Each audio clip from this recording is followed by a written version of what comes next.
I come not from the chemistry world, but from the electrical engineering world, and so my immediate inclination is, can I do it with lithography? Can I make it? And I want to tell you a little bit about lithography and where it's going, and how small we can get with lithography, and then we'll talk about instruction.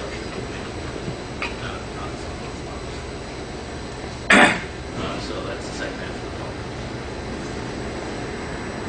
Okay, so an important theme of this presentation is nanostructures by storytelling. From a science perspective, of course, you've got big samples, and obviously from a from an actual technological utility perspective, manufacturing will certainly require an inexpensive. And just to give you some numbers, a square yard at a 30 nanometer pitch is 10 to 15 things.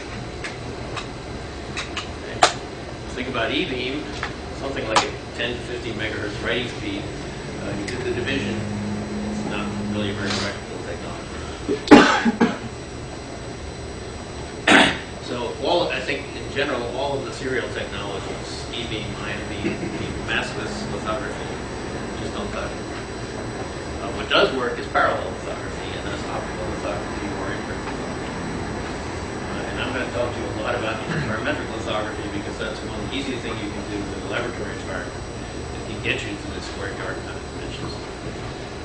And one very important thing I wanted to comment about is a lot of what Naomi talked about, which is maybe you don't need lithography. And my own particular bias, because I come from the lithography world, is you want to add to lithography. You want to add self-assembly to lithography. And that's the direction we're going to go to get to really small scales. That's the most important future direction.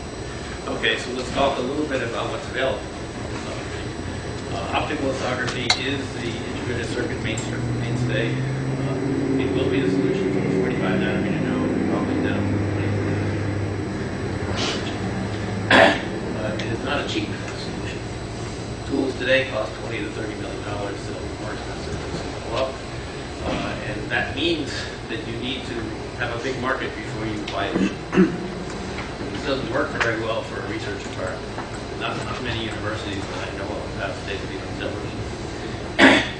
And at the same time, the tool cost, the mask cost is also going up. And today, the mask set for a Pentium costs several $1 million. Nano imprint is a technology that's developing at a very rapid pace. It's a 1x technology. It requires a 3D mask. So where that has to go. And an important comment from my perspective is that I can make the mask within some constraints. The industry has poured a lot of money into something called extreme ultraviolet lithography. It's a massive effort funded largely by Intel and friends. At the tune of that already, several $1 billion. It's not clear yet whether it will ever happen. And the real issue is cost.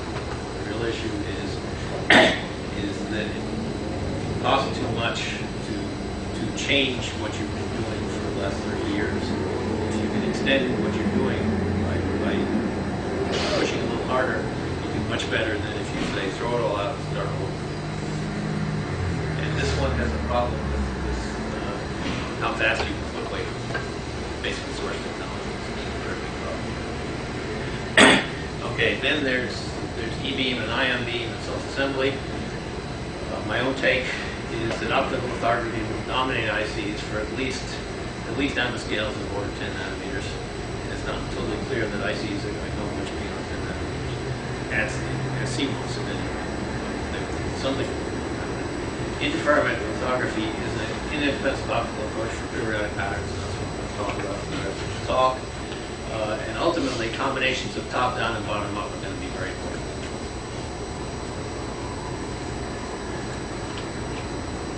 Okay, so these are the applications that we're looking at in my group, and I'm only going to talk about these top two in red.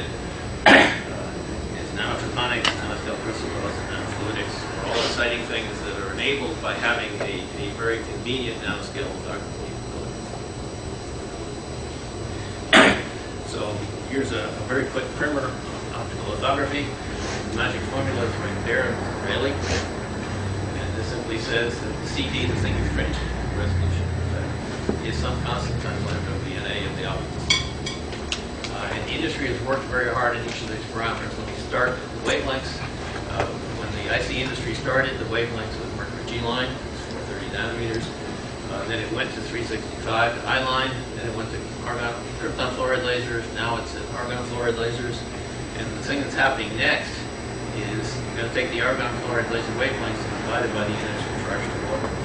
You're going to get an effective 134 nanometer photon in terms of spatial scale, but energetically it's still a 194. NA started out at 0.1, today they're actually 0.92. And they'll be bigger than 1.3 once we add this one. Now I cheated here, so I should be very careful to clarify it. You pick up this index refraction once. You think of it in the wavelength, you think of it in the NA. It's not n squared. But n is 1.44 for water and 1.3, so that's 2 generations for the silicon. And that's all I really want to say.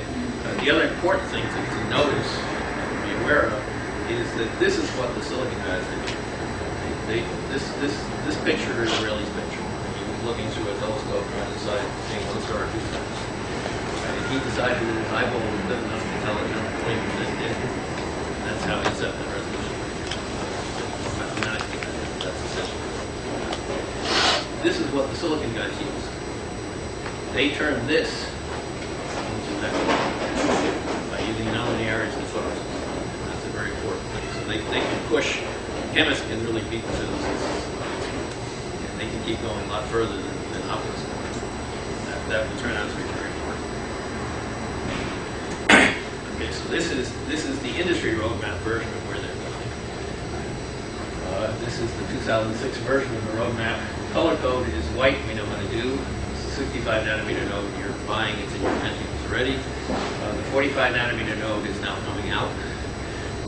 That's not actually, this is half inch, and they're not quite there yet, but they're 1 generation. That will be done with 193 immersion water. After that, there are lots of questions. Color code is black, it's good on. But this is, not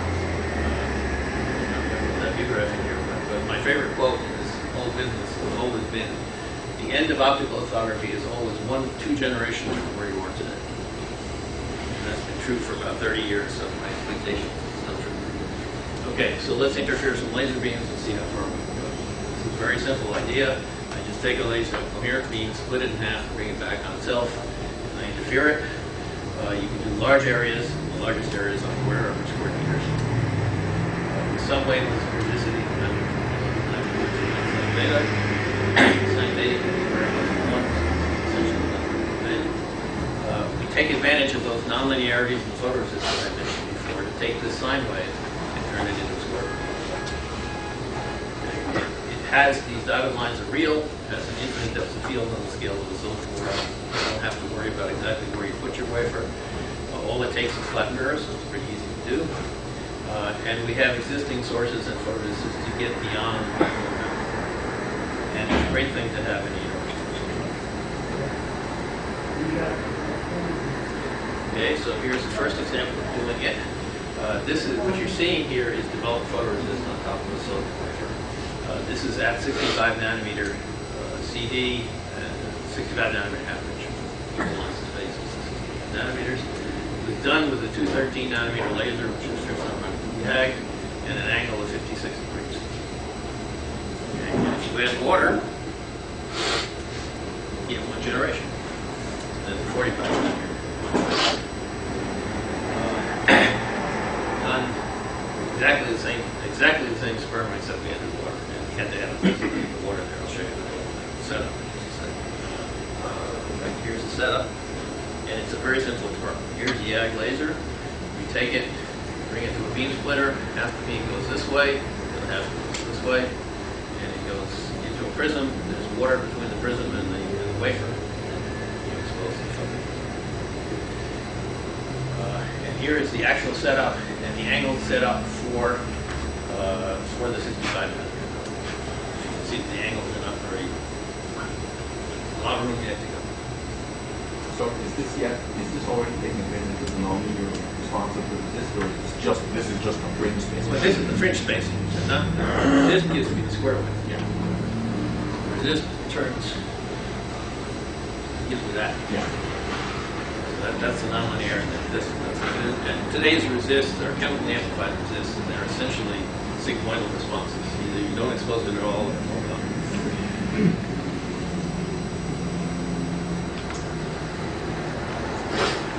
Okay, and this just shows you that we've done it more than once with different resists and different top coats. And sometimes, most of the time it worked. That's because those are the pictures we chose. Sometimes it didn't work. I put one of those in there just to convince you that I'm real. And what's happening here, actually, you can see that the photoresistor works. Everything was fine until you removed the water in the development stage, and then everything fell apart. This is all due to surface tension during the drying process. Okay, now here's a very important point. That square wave, I start with a sine wave.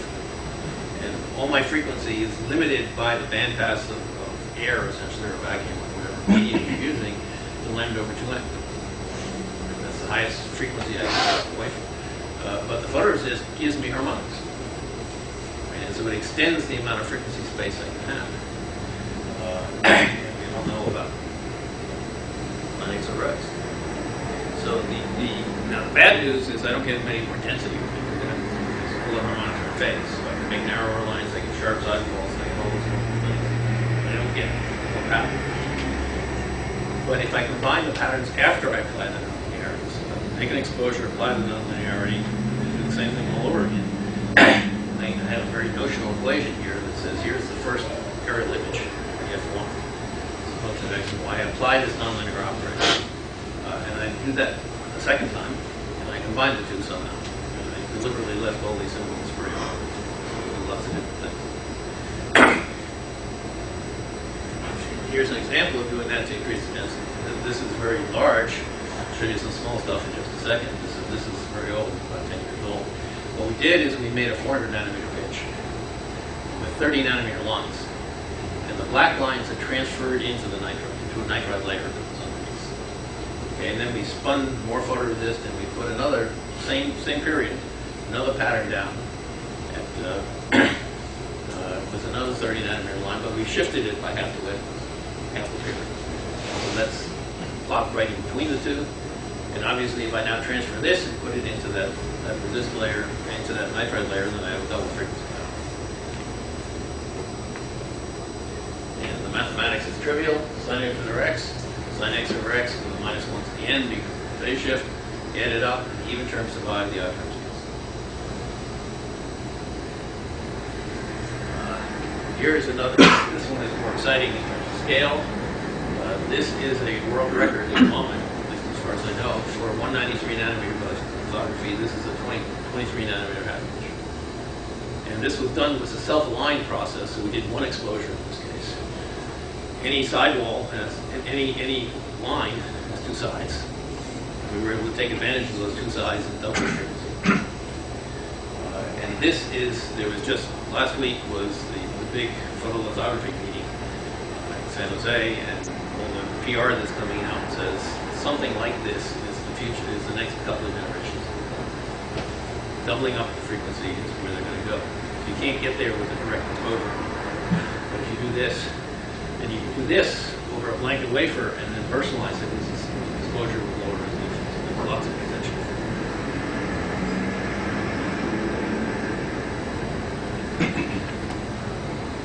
Okay, so let's just plug some numbers in and then I'll quit this discussion. The Rayleigh limit, importantly, is on the pitch, it's not on the CD. You can always make smaller things. You just can't get them closer together. And as NA is go to 1, that's lambda to 2. Get inversion is lambda to 2n. Nonlinearities allow you to increase in the exposure and pattern transfer, increase the spatial frequencies on the wafer. And if you interpolate, you can beat the density line. So my fundamental conclusion is there is no fundamental limit. So forget everything you learned about lambda. If you plug numbers in, with a 193 nanometer photon, for dense patterns, the frequency space limit is lambda over 4, so that's a CD of 48 nanometers and 96 nanometer pitch. You add water, 32 nanometers on a 64 nanometer pitch. You do this period division once, you get 16 on a 32 nanometer pitch, and if you remember that roadmap, that was the end of the roadmap.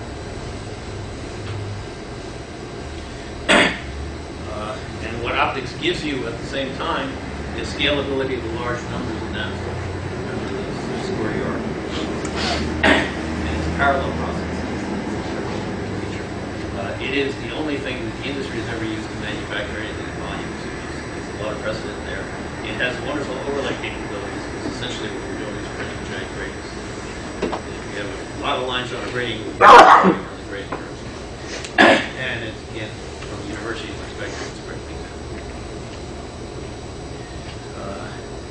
I'm not going to belabor this except to say that you can apply this to real structures that are of interest to the silicon world as well as to periodic structures. And this is just some modeling for the next 4 nodes.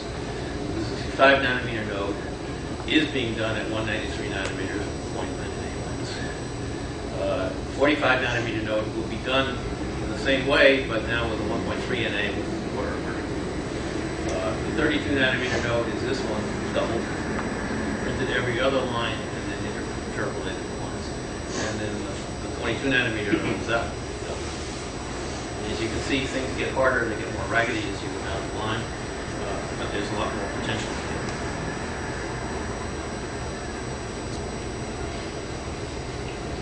Okay, so now let's shift gears from the technology to the science. And just tell you, the last technology we graphed this is a cheap technology. We typically do square inches. We do 1D and 2D patterns, densities so far to 10 to the 11, and it's 11 per scale system. Combining top down and bottom up is going to be very important. And now I'm showing you 4 structures that we've made, and I'll talk about these in some more detail. This is a photonic crystal. This is a nickel mask on top of the gallium nitride LED that we use then to etch into the gallium nitride LED. The output. These are essentially split ring resonators. They're nanomagnetic resonators of 5 microns. They're actually gold staples that are standing up. What you're seeing here is a gold, freestanding gold structure. It's 100 nanometers across. It has feet down here. There's a loop that's a conductor. There's a capacitor there.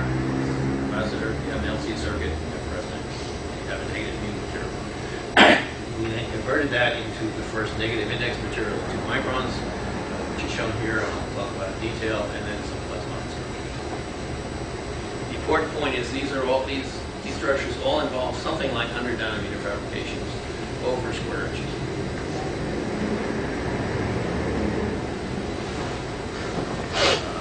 Okay, so this is the same picture of the mask I just showed you. You just blow it up, and we can also make nanometer mask. If you want to replicate the nano imprint, you need the master. There are something like 3 times 10 to the 9 posts in that master. So if you did that by email, it's hard to take your kernel.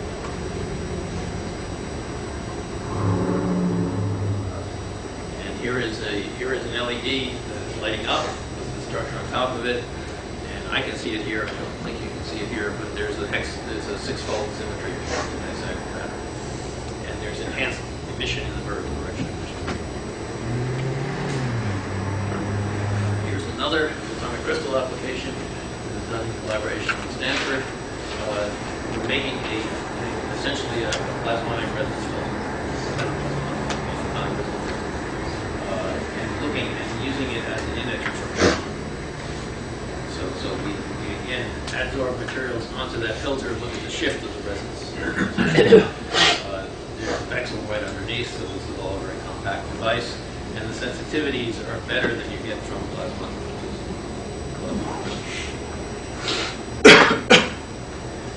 Here's a split ring resonator, and I've got some of the history of what's happened in split ring resonators on here.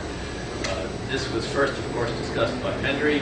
First experimental realization was Shelby et al. In 2001, 10 gigahertz. Then 2004, Yen et al. Did 1.2 gigahertz, and we came along at 65. And then Yen et al. Did 85 gigahertz. So there's a very rapid transition from from microwaves to denial. And here's, this is an unfair comparison, but I'd love to make it. This was the work of Linden et al. It was done by evening lithography. The unfair comparison is they're showing you one, I'm showing you lots of ones. I do them parallel and they do them in series. But they get tired.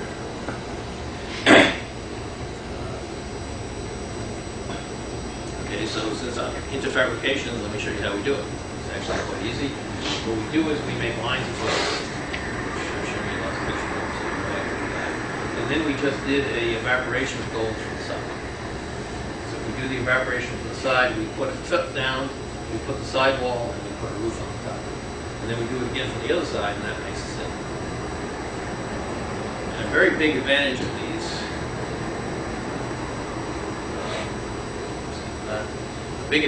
these compared to the flickering resonators that everybody else has been making is that if you're propagating through a sheet of these, I can thread the magnetic field through the loop. They can't, because they have a TEM wave and their loop is in the loop.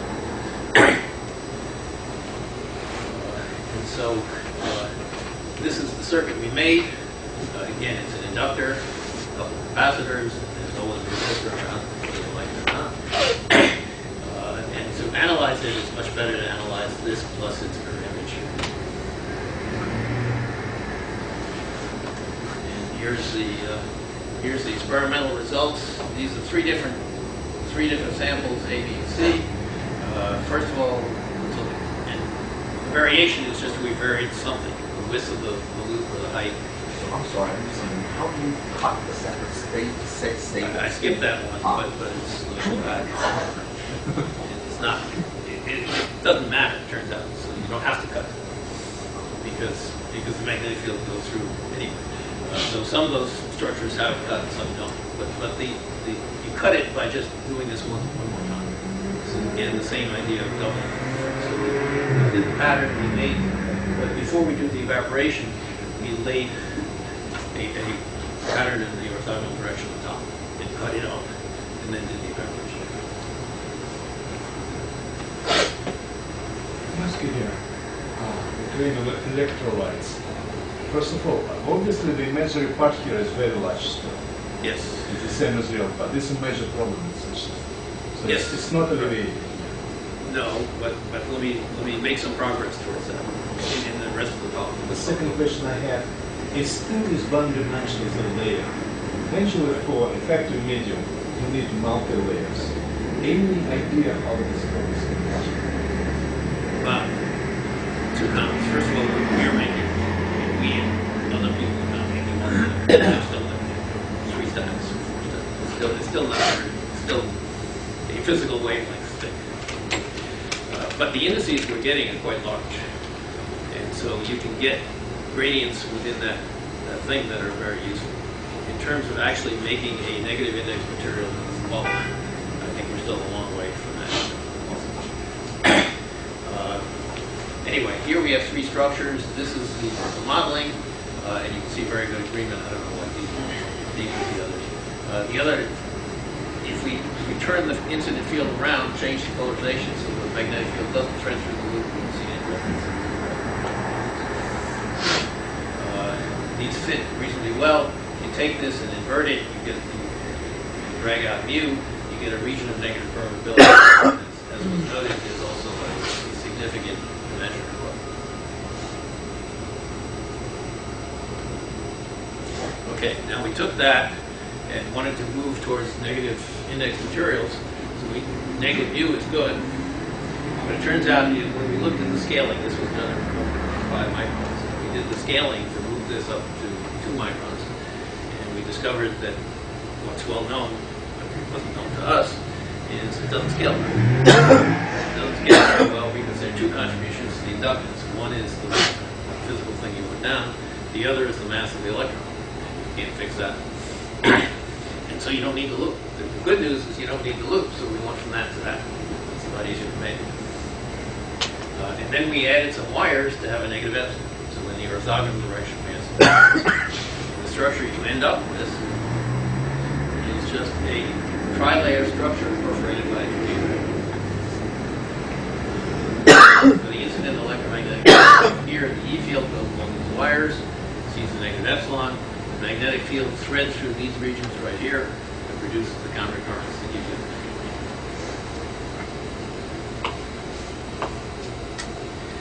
And this was the first, at least our first demonstration. It was done right around the same time as Shalea's work at Purdue, so we're sharing the glory.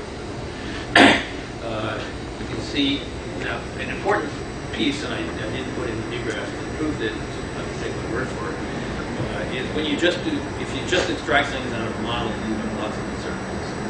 And so we experimentally measured amplitude and phase of reflection and transmission, so we could extract and with no ambiguity. And this is the result of our measurement. We then did the modeling, and you can see variable agreement. And again, there's the negative real part, and n is -3. There is also a significant imaginary part, and we'll include that. So this was published about 20%. And we can extract now, once we have the model that we believe it fits, we can extract epsilon and mu. And what we found was epsilon was very negative, it was too negative. And mu didn't really get negative. So what we were doing was taking advantage of the large imaginary part of mu and forcing it to give us a negative in its material, but the quality factor for the negative in its material. And we defined it for the quality factor, which is minus the real part of n equal the imaginary part of n. It was only about a half. So we came up and so the first thing we did was we realized that epsilon was too negative, so we want less metal. One way to get less metal is to define elliptical structures and make very narrow necks. Okay, and so here is the here is the measurement now. This is the measured transmission, and you can see what I didn't tell you before was the transmission in the negative in the region is very small, so about 5%. That's because it looked like a lot of metal and only a reflector. So we make less metal by making it very skinny in this region, and now we get 40% transmission through here. And get simulations give good agreement. If you now plot this, n, you can see we're doing better. It's more negative, the figure of error is improved by about 5%.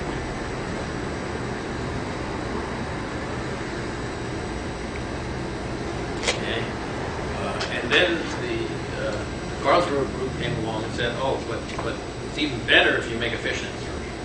If you make a rectangular structure rather than an elliptical or round structure, you've got this extra metal hanging around it to make the elliptical structure. And so here's a process technique, which is very similar to the question you asked before. How do we make rectangular things? And we make rectangular things by this Duncan equation I gave you before that says you play with nonlinearities and you play with how you add exposures. And so here we make grooves in one direction, and then we'll come along and make a pattern in the second direction. And then in this case, we're doing a lift-off. So we've got a fishnet structure like that. Here it is. So here's the first set of grooves. Then we come along across it, and here's the finished structure. Just to labor the point.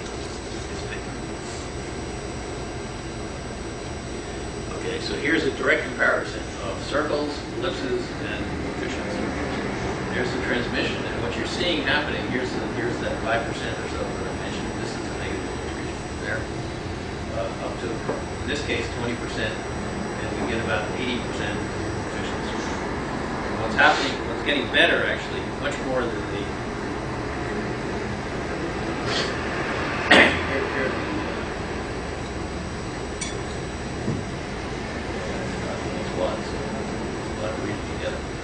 But basically, the main thing we're changing is the impedance. The impedance match, getting better transmission.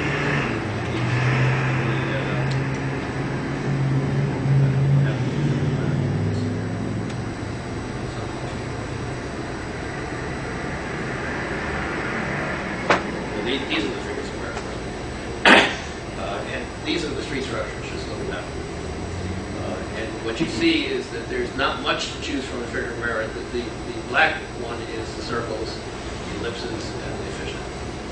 And there's essentially no difference between the fishnet and the ellipse, but there's a slight improvement if you believe me.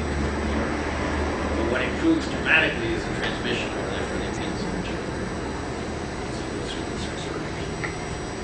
Okay, now here's one direction to improve matters, and that's to make multi-layer stacks. What you're going to do is share the current among different layers and reduce the Ohm losses. And there's some very interesting things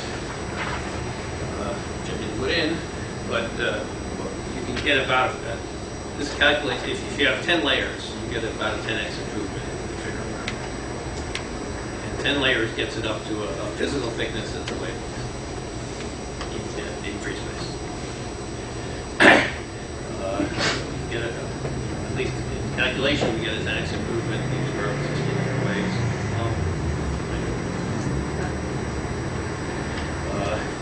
So we sent that in next week. I'm still waiting. But I think another direction that's very important is in homogeneous structure. Short of getting to the perfect lens solution, which I think has some fundamental problems in the optical vision. In any case, I think that in homogeneous structures are going to be where the action is. Okay, so let me turn to plasmonics a little bit. And here's our background motivation. This was work of Emerson, the first report of enhanced transmission through these little holes in the film.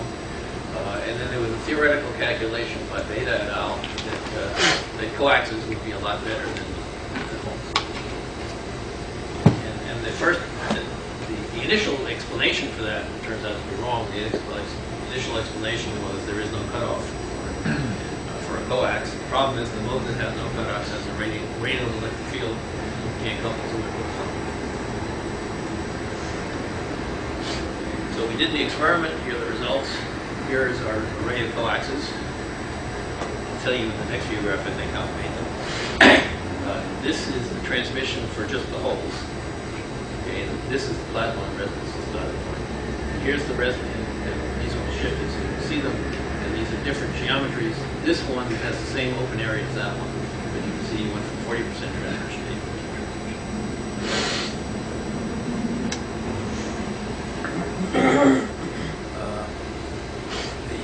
The history of how we got there is interesting as a sidelight. Since I have 30 seconds, I'll say it. My student started making these with e-beam lithography.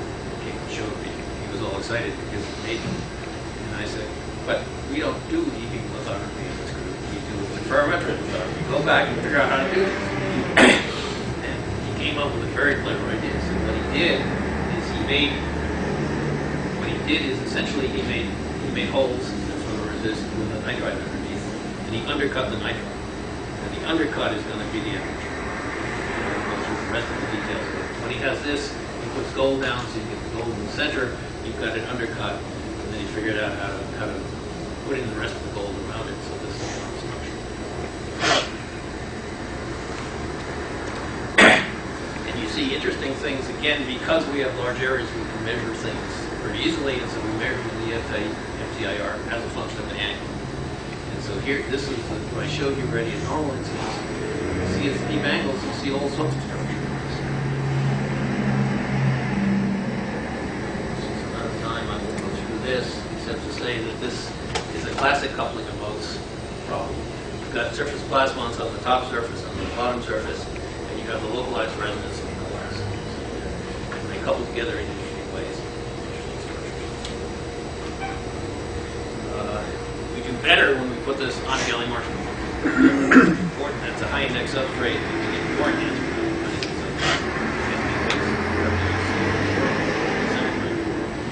I make detectors out of these things. The fact that it works better on high index substrate is very encouraging. So here's the data. Now the black curve on the bottom is what you get just with the surface with holes.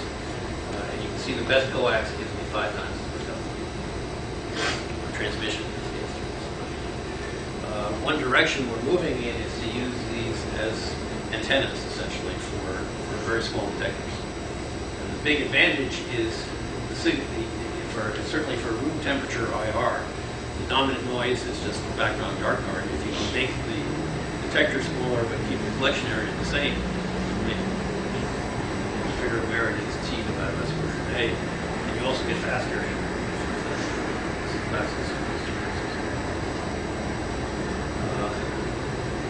Okay, the last thing I want to just mention is nonlinear optics. Because we have these enhanced fields that we've been talking about all day. If you put a nonlinear material there, you should see lots of signal. And so this is the same structure I showed you before, except we've etched into the gallium arsenide before we put the metal. Okay, so we've got gallium arsenide sticking up through that aperture. Gallium arsenide, and we see strong second harmonic generation signals. As you see here, this black curve is the linear transmission. Crosses are the second harmonic generation. See there, as you expect, narrower resonance. And it's really tied to this resonance. What was the polarization signal? Okay, so here is a transfer matrix calculation of the fields. Okay, and this is the question that you're asking. The chi2 of gallium arsenide is the chi14, which is a very interesting combination. So that's why you can't use it. It's one of the reasons you don't use it very well. So we're propagating along the 1 low direction. So we need a z-directed electric field in order to get some signal. We have a transfer TEM wave coming up, of course. So because of the nanostructure, we're getting that z-directed field. And if you look at the numbers here, this is all normalized to the incident field. So in the x-directed field, which is where it was, you get numbers on the order of 2. For the y-directed field, the same thing. The z-directed field, the number of 30. And a very strong enhancement of the z-directed field, which is perfectly matched to that. And what you get out is a translate for cross polarization. So you come in with X, you go out with Y. As far as I know. The other interesting result is we did this with holes, and I've been telling you for the last 3 minutes that the coaxes are better than holes. Not for second harmonic. You get better second harmonic from holes. The linear transmission is definitely better for the coaxes, but the second harmonic generation is better than the holes, and that's because this is and essentially the signal we get after you correct for various reflectivities is identical to what we get from unphased matchless. The difference being that now we have an interaction length that's only 100 nanometers, and lithium niobate you have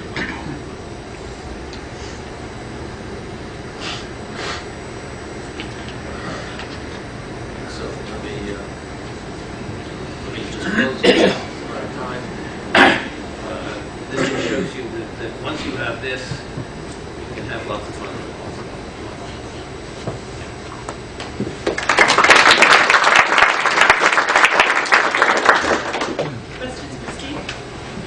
Steve, with all these periodic arrays in plasmonics, there's got to be a band structure too, right?